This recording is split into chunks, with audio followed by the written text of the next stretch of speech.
Once we were done with Mike Tolliver's 77 Rabbit, we were taking it over to the studio for David Crapes to take the final photos for the Gulf magazine. With Mike's car out of the way, it's going to give us an opportunity to start on our next project, which we're not quite sure what we're going to do at the shop yet.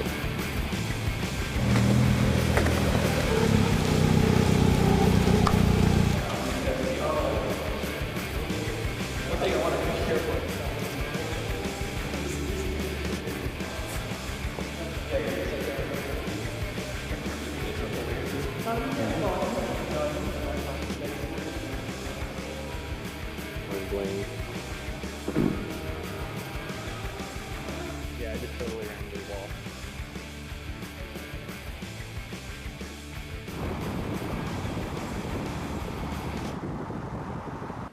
We always thought that an old Audi Fox would be a really cool car to start as a project, so we started looking around, and of course they're very hard to find. Not many of them are still on the road. About that time, Dean also wanted to start on a Mark III Cabrio to drive as his own car. When we were shopping for the Cabrio, I wanted to get a car that really wasn't going to set us back a whole lot, as most of the budget would need to be spent doing the body and paint work and the motor swap.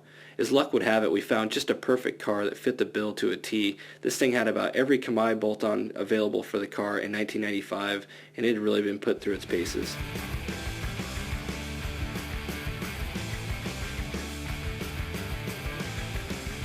We took all that stuff off, and the painter guy was trying to be extra helpful. He took a bunch of additional stuff off that really didn't need to come off, and I was like, I picked the car up and he had this box of stuff. I'm like, oh my god, I have no idea how this stuff even goes on the car because I've never took it off before, so I've been like figuring out what he took off and where it goes, but I got it all back together. I came in on the weekend and got all the stuff that he additionally took off that didn't need to come off in the first place. I got it back on there, so. But we hadn't much more than chose what motor we were actually going to stick in the car when lo and behold, we found an Audi Fox. Hot damn.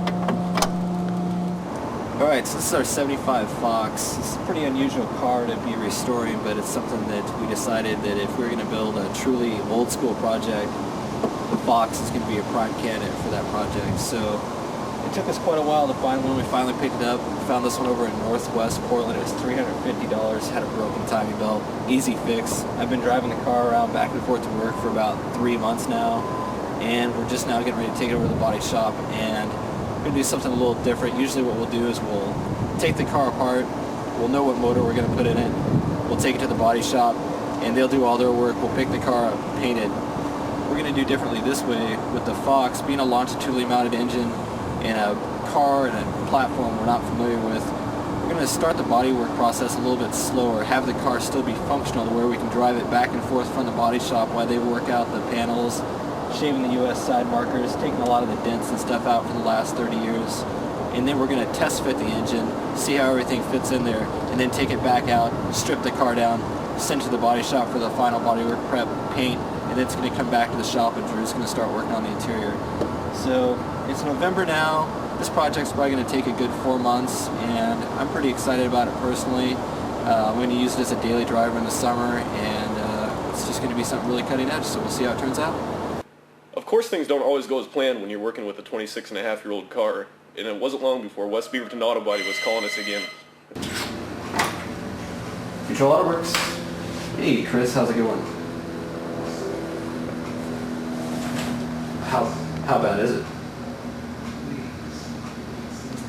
Alright, we'll head over there and check it out. We'll be there in a little bit.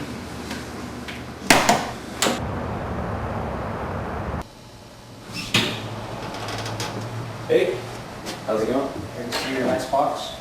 Yeah, let's check it out. Where's it at? It's out in the shop here.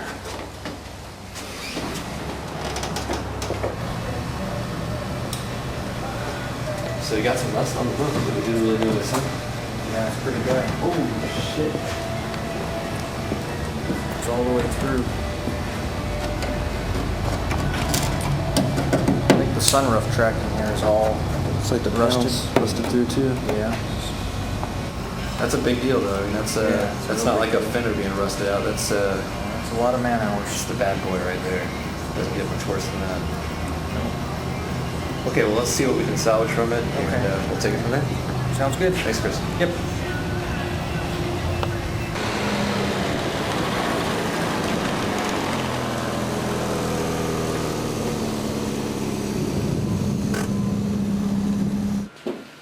So we're back here at the shop with the Fox, and Rob and I are going to pull the sunroof and the headliner out and see just how bad the rotted out roof is. I'm thinking now that I've got it back here and I've poked around on it a little bit that it's not going to be as bad as we thought. It feels like that the cracking noise you can hear underneath, it's actually the sunroof track and not the roof itself. So we're going to go ahead and pull the sunroof out, pull the headliner out, and see what we got underneath there and if we're going to be able to salvage this roof or not. Yeah.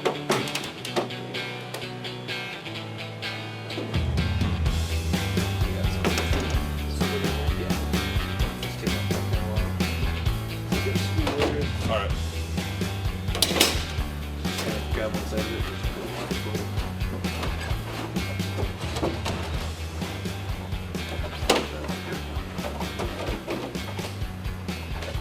That's all connected here. I guess it'll come out. I wasn't sure if it would come out or if it's stable. Got it.